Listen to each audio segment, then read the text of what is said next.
नमस्कार, जनता की आवाज़ में आपका स्वागत है। जी हाँ, मैं इस वक्त मौजूद हूँ इलाहाबाद के अंदर। इलाहाबाद की मैं बात कर रहा हूँ, सामाजिक संस्थाओं में से एक है नामधारी संगठन है जो काफ़ी दिनों से यहाँ पर इलाहाबाद के अंदर ज़रूरतमंद लोगों को एक राशन वितरित करता है। लेकिन मैंने आज तक इनकी कोई भी एक पब्लिसिटी नहीं देखी, फ़ोटो या कुछ भी नहीं देखा। लेकिन मैं इसी रास्ते से गुजर रहा था, यहाँ पर मेरे को नामधारी संगठन के कुछ लोग एक गुरुद्वारा साहिब के अंदर काम करते देखे गए, तो मैंने सोचा यहाँ पर उनके साथ में बातचीत की जाए। तो मेरे साथ में बाबू जी हैं। बाबू जी, क्या नाम था आपका? सुखदेव सिंह। सुखदेव जी, मेरे को बताना चाहूँगा, आप सेवा कर रहे हो कि क्या भाव से सेवा कर रहे हो या आपकी क्या सेवा रहती है? श्री सतगुरु उदय सिंह जी की किरपा नाल साडा मकसद ये है भी ਜਿਹੜਾ ਜ਼ਰੂਰਤਮੰਦ ਗਰੀਬ ਲੋਕ ਹੈ ਉਹਨਾਂ ਨੂੰ ਇਹ ਰਾਸ਼ਨ ਵਿਤਰਿਤ ਕੀਤਾ ਜਾਵੇ ਤੇ ਉਸ ਕਰਕੇ ਅਸੀਂ ਸਾਰੇ जितने कितने दिनों से कर रहे हो आप सेवा बाबू जी? लॉकडाउन जिस दिन से हुआ था उसके दूसरे दिन से चालू कर दिया था। बाबू जी, गुरमीत सिंह जी हैं जो इस प्रोजेक्ट डेरा बहनी साहिब के सेक्रेटरी है, वो भी यहाँ पर दिन रात इलाहाबाद के अंदर अपनी सेवा देते हैं। सर जी, हमारे चैनल पर सबसे पहले आपका स्वागत है। नमस्कार जी।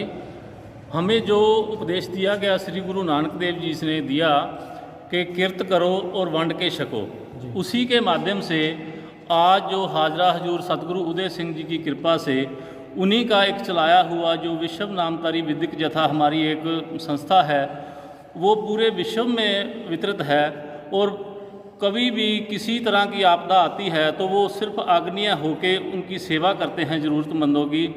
तो हम भी श्री सतगुरु उदय सिंह जी की कृपा से और पूरे इलाहाबाद की संगत के सहयोग से करीब 28 तारीख से हमने ये ज़रूरतमंदों को राशन वितरित करना दे रखा है, चालू कर रखा है। तो हमने प्रशासन से मांगा था कि हम भोजन तैयार करके दें, तो प्रशासन ने बोला कि हम नई सूखी रास्ता आप दे सकते हो। तो उनके आदेश से पहले 2-3 दिन तो हमने जैसे सभी को दिया, उसके बाद में एसडीएम साहब ने हमें जैसे 11 और 12 नंबर वार्ड 2 बांट दिए कि तुम इसी में करो। तो हम 11 और 12 नंबर दिन रात पता करते रहते हैं, हमारे आदमी घूमते रहते हैं कि कहीं भी कोई ज़रूरतमंद हो तो उसको राशन पहुंचाया जाए। उसको कभी यहाँ नहीं बुलाया, उनके घर जाके दे के आते हैं। तो ऐसा है कि इस मुश्किल घड़ी में जितना भी साथ दे सकें हम सतगुरु जी की कृपा से लगे हुए हैं, और जहाँ भी ज़रूरत होगी हम करते रहेंगे। ये ऐसा साहब, मैं बात करूं तो आपने जैसे कि कहा है कि हम सेवा कर रहे हैं सतगुरु, कितने दिनों से कर रहे हो आप? तब हम करीब 28 तारीख से चालू है जी हमारी सेवा। अभी तक कितने लोगों को आपने जो ज़रूरतमंद लोग हैं उनको तक राशन हमने करीब 1500-1600 घरों में किटें बांटी हैं, जिसमें आटा है, आलू है, प्याज है, तो ज़रूरतमंद चावल, दाल, सरसों का तेल, जो भी घर में ज़रूरत का सामान होता है वो सभी, चीनी जैसे होगी, सभी मतलब वस्तुएं जो उसमें देते हैं, पूरी किट तैयार करके देते हैं।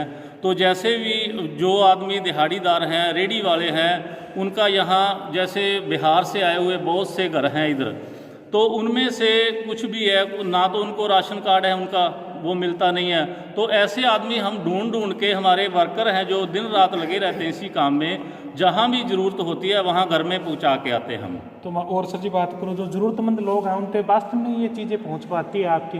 कई संस्थाओं की मैं देख पाता हूँ लोगों तक नहीं पहुँच पा रही है सर। जैसे है पहले हमने 2 दिन वितरित किए, उसमें हम समझते हैं कि हमने 50% ज़रूरतमंदों को दिया और कुछ डबल भी ले गए। उसके बाद जैसे प्रशासन ने हमें ये बांट के दिया, उसके बाद हम भी संतुष्ट हैं। और जो जैसे वार्ड बांट दिए तो हमें पूरा ख्याल रहता है कि 11 और 12 नंबर में कि कोई भी ऐसा ना रहे कि जिसको भोजन सामग्री ना मिले, तो हम घर घर जाके दे के आते हैं। कोरोना वायरस के प्रति क्या संदेश है गुरमीत जी आपका? ये जो प्रशासन जैसे कर रहा है लॉकडाउन, हमें प्रशासन का साथ देना चाहिए, और जो वो कहते हैं उनके आदेश अनुसार, क्योंकि वो हमारे भले के लिए करते हैं। हम क्या करते हैं, हम प्रशासन से एक जैसे कोई भी है, हमें कानून है सिखाया जाता है कि बेल्ट लगाओ, तो बेल्ट हमारे भले के लिए है, क्योंकि पुलिस को उसका कोई लाभ नहीं है। फिर भी हम उन पे एहसान करते हैं कि यार आगे पुलिस वाले खड़े हैं और बेल्ट लगा लो। ऐसे ही ये हम घूमना चाहते हैं बाहर में, पर वो भी हमारे भले के लिए, वो बेचारे दिन रात प्रशासन वाले, पुलिस वाले हैं, एसडीएम साहब हैं, डीएसपी साहब हैं, वो बहुत ये हमारे सेहत के लिए कर रहे हैं, हमें उनका साथ देना चाहिए। Thank you sir. धन्यवाद जी। क्या नाम है साहब जी आपका? करमजीत सिंह। करमजीत जी, क्या काम करते हो आप? मैं टेक्नीशियन हूँ। टेक्नीशियन। तो करमजीत जी, जो आपने इस संस्था की मुहिम चला रखी है, क्या आपको क्या लग रहा है जो कोरोना वायरस से निपटने के लिए कितने दिन तक रहेगी ये आपकी काम? ये तो बता नहीं सकते कितने दिन तक रहेगी ये आपकी तो संस्था का काम है। ऊपर वाला जानता है कि कितने दिन तक रहेगा। जब उसकी मर्जी होगी ये तभी हट पाएगा, उससे पहले कुछ नहीं होगा। जी, जब तब तक आप लॉकडाउन में यानी लोगों जरूरतमंद लोगों को राशन वितरित करते रहोगे। हाँ जी, हाँ जी। हमारा उद्देश्य है कि जब तक लॉकडाउन चले कोई भी ऐसा इंसान ना हो जो भूखा सो।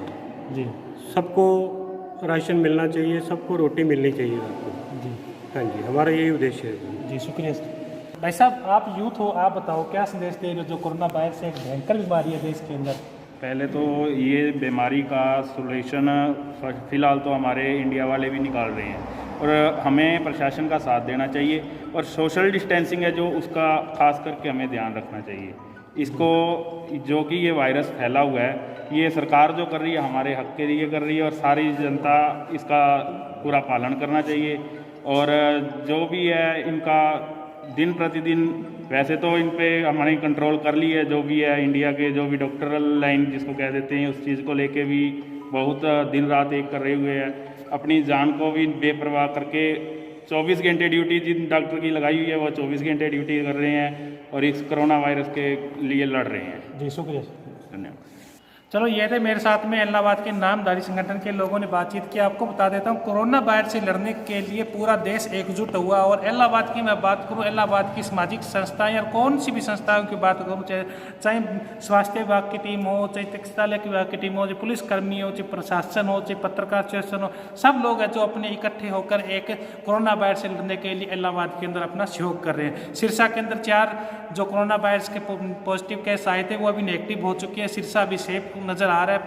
मेरा ख्याल के नज़र से सवाल ये उठता है कि 20 तारीख के बाद अपना लॉकडाउन सिरसा जिला के अंदर हल्का भी हो सकता है। आप लगातार हमारे साथ बने रहिए, हमारे चैनल को लाइक कर लीजिए ताकि आपको हमारी वीडियो हमारे चैनल के माध्यम से मिलती रहे। धन्यवाद।